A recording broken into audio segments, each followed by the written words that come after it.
Hello everyone, कैसे हैं आप सब। उम्मीद है आप सब बहुत अच्छे होंगे। मेरा बेटा मेरी बात मानता ही नहीं। ना जाने किस बात पर हर वक्त गुस्सा होता रहता है। गुस्सा तो उसकी नाक में ही रखा रहता है। हर वक्त वो चिड़चिड़ाता रहता है। कभी तो गुस्से में सामानों को फेंकता भी है। ऐसा ही आपने सुना होगा किसी ना किसी पेरेंट से, या फिर आपके घर में भी एक ऐसा बच्चा होगा जो बहुत ज़्यादा गुस्से में हर वक्त रहता है, आपसे बहसबाजी करता है। अब आप सोचते होंगे कि हम तो अपने टाइम में ऐसे नहीं थे। हम तो अपने माता पिता से बहस नहीं करते थे, उनकी सब बातों को मान लिया करते थे। लेकिन आजकल के बच्चे तो हमसे बराबर की बहस करते हैं, है ना। आपके साथ भी हुआ होगा या आपने ऐसे बच्चों को देखा ज़रूर होगा।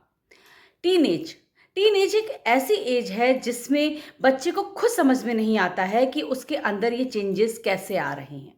जी हाँ, टीनेजर्स बच्चों में ये चेंजेस आम होते हैं। ये चेंजेस बहुत जल्दी जल्दी एकदम से इम्पैक्ट करते हैं उनके बिहेवियर में, और वो समझ नहीं पाते हैं। एक्चुअल में क्या होता है ना कि टीनेज एक ऐसी एज है जहाँ पर ना तो बच्चा बहुत छोटा होता है, ना एकदम वयस्क होता है। उसके अंदर हार्मोनल चेंजेस होते हैं इस एज में। इससे बच्चा क्या होता है कि अपने अंदर के एग्रेशन को, अपने अंदर की चिड़चिड़ाहट को वो कैसे निकाले उसको समझ में नहीं आता है, तो इस वजह से वो फ्रस्ट्रेट हो जाता है। अब वो छोटा है या फिर बहुत बड़ा है, इस बीच का जो एज होता है ना, उस एज को वो समझ नहीं पाता है, वो संभाल नहीं पाता है।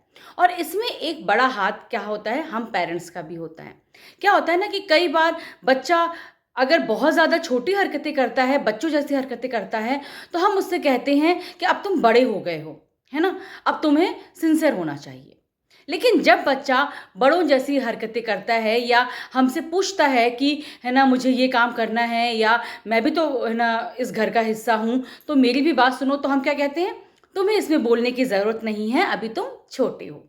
तो बच्चा खुद कंफ्यूज हो जाता है कि मैं छोटा हूँ कि बड़ा हूँ, मुझे क्या करना चाहिए।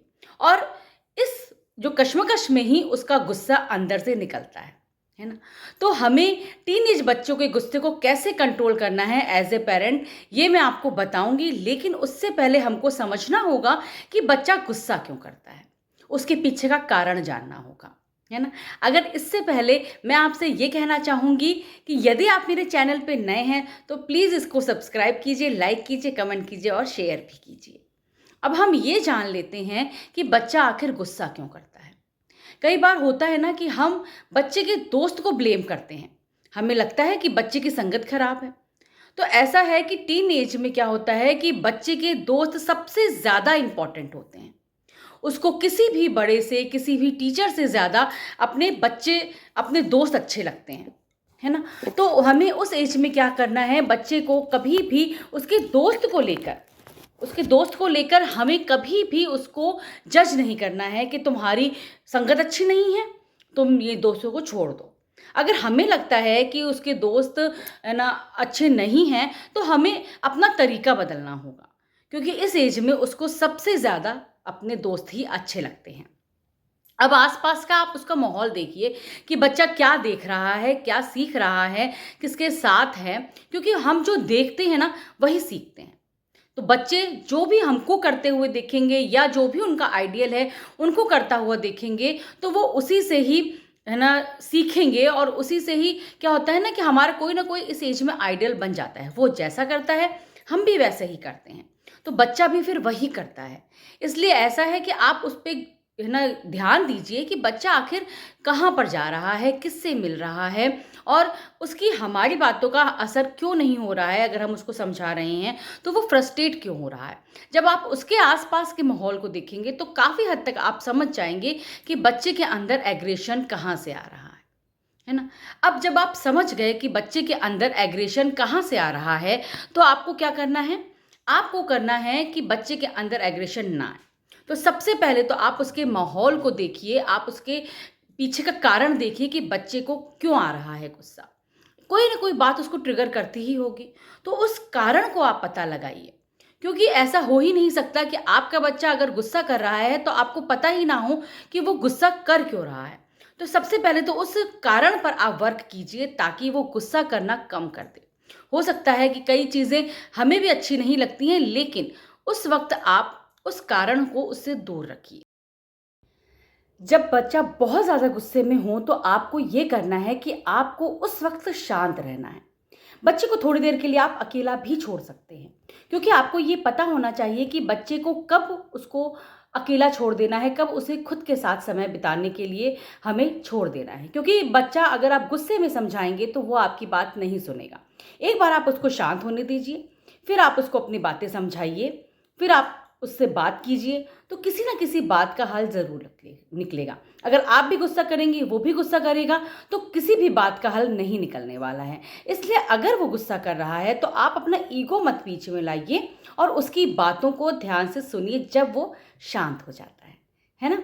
उसके गुस्से के वक़्त अगर आप उससे बोलेंगे तो वो या तो आपसे बदतमीज़ी से बोलेगा या फिर वो कह देगा छोड़ो, आपको तो समझ में ही नहीं आएगा, और वो इस स्थिति में कुछ और समझेगा, कुछ और सीखेगा किसी और से। तो ऐसी स्थिति को आपको लाने नहीं देना है। अब आपको क्या करना है कि आपको हर वक़्त उसको टोकना नहीं है। कई बार होता है ना, हम पेरेंट्स कहते हैं कि तुम्हें समझ में नहीं आता है ना? ये काम कैसे कर रहे हो? ये ऐसे थोड़ी होता है, ये काम तो ऐसे करो। अरे! ये क्यों पहना है? यहाँ पे क्यों जा रहे हो? इस वक़्त कोई जाने का समय है? या उसको ही बुला लो अपने घर, तुम अपने दोस्त के क्यों जा रहे हो? ऐसे न जाने कितनी ही चीज़ें हम टोकते रहते हैं और हमको समझ में भी नहीं आता है कि बच्चा इस बात से चिढ़ रहा है। अगर वो इंग्लिश गाने सुन रहा है तो हिंदी गाने क्यों नहीं सुन रहा है? अगर वो इंग्लिश फ़िल्म देख रहा है तो हिंदी फ़िल्में भी तो बहुत हैं। अगर वो छोटे कपड़े पहन रही है तो हम कह देते हैं कि छोटे कपड़े क्यों पहन रहे हो? अगर आपको किसी बात के लिए उसको मना करना है तो आपको अपना तरीका बदलना होगा। हर वक़्त आप उसको टोकेंगे तो उसको भी पसंद नहीं आएगा, क्योंकि उसका भी अपनी एज है जिस अकॉर्डिंग उसके भी अपने डिसीज़न्स हैं, है ना? तो उसके जो डिसीज़न हैं उसका आप आदर कीजिए, उसको भी सम्मान दीजिए। उसको किसी बात के लिए मारिए या डाँटिए मत, क्योंकि क्या होता है ना, ये जो एज होती है बहुत सेंसिटिव एज होती है। अगर आप उसको हर बात में मारेंगे, डाँटेंगे, एक तो वो आपकी बात की वैल्यू नहीं समझेगा, ठीक है? और दूसरा क्या है, वो आपसे दूर होता जाएगा। उसके मन में आपके प्रति कुत्सित भावनाएँ पैदा होती जाएँगी और वो आपसे मन ही मन दूर होने लग जाएगा। आपके लिए गलत भावनाएँ अपने मन में लेकर आने लगेगा और इसी के चलते वो आपसे बात तक नहीं करना चाहेगा। इसलिए आप उसको मारिए, डाँटिए मत। उसको आप बहुत ज़्यादा टोकिए मत। उसकी भी जो है डिसीज़न की इज़्ज़त कीजिए। उससे आप कभी-कभी सजेशंस भी ले सकती हैं, क्योंकि अगर आप उससे सजेशन लेंगी तो उसको लगेगा कि हाँ, मेरा भी कोई वजूद है घर में और मैं भी कुछ इनके लिए इम्पोर्टेंस रखता हूँ। ठीक है? अब आप, ये मैं नहीं कह रही हूँ कि आप बिल्कुल भी मत डाँटिए। डाँटना भी बहुत ज़रूरी होता है। कभी-कभी हद से ज़्यादा अगर बच्चा बदमाशी करे तो उसको डाँटना भी ज़रूरी होता है, लेकिन डाँटने की सीमा आपको खुद को तय करनी होगी। क्योंकि अगर हम रोज़-रोज़ डाँटते हैं, हर बात में डाँटते हैं, तो बच्चे को फिर जब हम सच में बहुत ज़्यादा सीरियस बात होगी और उसमें हम डाँटेंगे तो वो बच्चा सीरियस ही नहीं होगा और वो हमारी बात को क्या है, एक कान से सुनेगा, दूसरे कान से निकाल लेगा और ऊपर से उसको गुस्सा भी आएगा। तो यही सब बातें हैं, जैसे कि जनरेशन गैप भी एक बहुत मेजर कारण है। तो आपको क्या करना है कि आप भी इस एज से गुजरे हुए हैं, तो उस एज के अकॉर्डिंग आप सोचिए कि अगर मेरा बच्चा ये कर रहा है तो क्यों कर रहा है। आप भी अपने आप को उस एज में रख कर देखिए। अगर आप उम्मीद कर रहे हैं कि आपका बच्चा आपको समझे, तो आपको भी अपने बच्चे को समझना होगा, तभी इस जनरेशन गैप को आप कम कर पाएंगे और अपने बच्चे के गुस्से को भी आप कम कर पाएंगे। उम्मीद है इन बातों को आप फॉलो करेंगे तो आपके बच्चे का गुस्सा बहुत जल्दी तो नहीं, लेकिन धीरे-धीरे कम ज़रूर होगा, क्योंकि अगर आप उसको समझेंगे तो वो भी आपको समझेगा। एक कदम अगर वो बढ़ाता है तो 2 कदम आपको भी बढ़ाने होंगे। उम्मीद है आपको मेरा ये वीडियो पसंद आया होगा। नेक्स्ट वीडियो में मैं आपसे फिर से मिलती हूँ, तब तक के लिए टेक केयर, बाय बाय।